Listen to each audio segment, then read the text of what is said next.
Sir 15 से 20 दिन हो गए हमारे पास जो सैलाब आया हुआ है, और सैलाबी पानी ने हमारी फसलें जो खड़ी हज़ारों एकड़ पर फसलें खड़ी तबाह कर दी हैं। हमारे बागात सब्जियां जो हमने लगाए थे और चावल की फसल जो है ना वो बहुत मुतासर हुई है, और हमारे माल मवेशियों के लिए चारा भी नहीं बचा।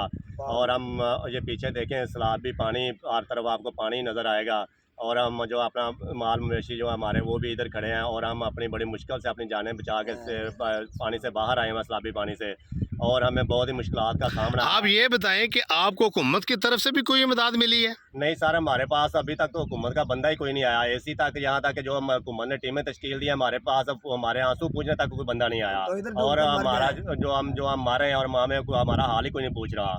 मदद तो बड़ी दूर की बात है, और हमारी ये काम वाला से अपील है कि हमारी जो है ना मदद की जाए और हमारे हाल पर रहम किया जाए। जी बाबा जी, आप इस हलके के नंबरदार हैं? हाँ जी। तो आपके साथ किसी पटवारी ने, किसी एसी ने, किसी डीसी ने कोई रब्ता करने की कोशिश नहीं? जनाब जी बताएं, क्या नुकसान है आपका यहाँ पे? जनाब इत्थे हैगा सी चावल, मकई, ज्वार, बाग ते सब्जियां बड़ियां सन जड़ियां तबाह हो गई। अज तक सानू किसी आगे पूछा ही नहीं। तो नंबरदार हाँ, असीं उडीकदे ने, कोई अज तक साढ़े कोल बंदा नहीं आया।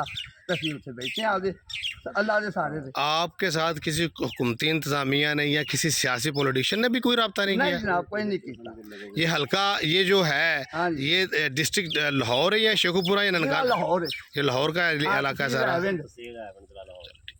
करता पानी ने जनाब, बिल्कुल खाना खराब करता। साडी अगे ही मजबूर सर होई नहीं लभदी।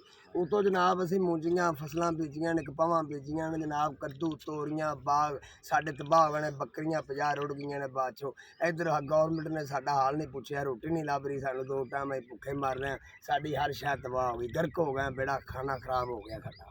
हाँ जी, बाग भी सारे खराब हो गए ने पानी की वजह तो। घिया, कपास, खड़ी फसलें, मूंजी, ज्वार, मक्की, सारे चारा है ना, सारा तबाह हो गया। पानी ने सारा गाल दिता है।